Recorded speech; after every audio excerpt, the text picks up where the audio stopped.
سلام. اليوم ان شاء الله غادي نحضروا مع بعضياتنا واحد المقيله ديال الرز. صراحه كتجي كتحمق وسهله وسريعه وبنينه. اهم حاجه غادي نحتاجوا في المقادير هنا عندنا طماطم مجففه، طوماط سوريز، بوارو، شامبينيون طري، غامبا، العطريه عندنا ملاح، يبزار، سكنجبير وبابريكا فومي، تحميره مدخنه.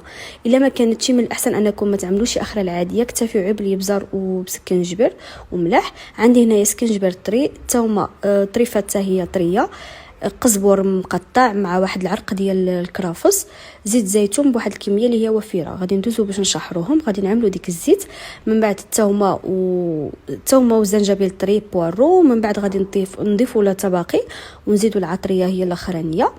صافي غادي نحركوا مع بعضياتهم غير واحد شويش، من بعد غادي نضيفوا لهم الغامبا.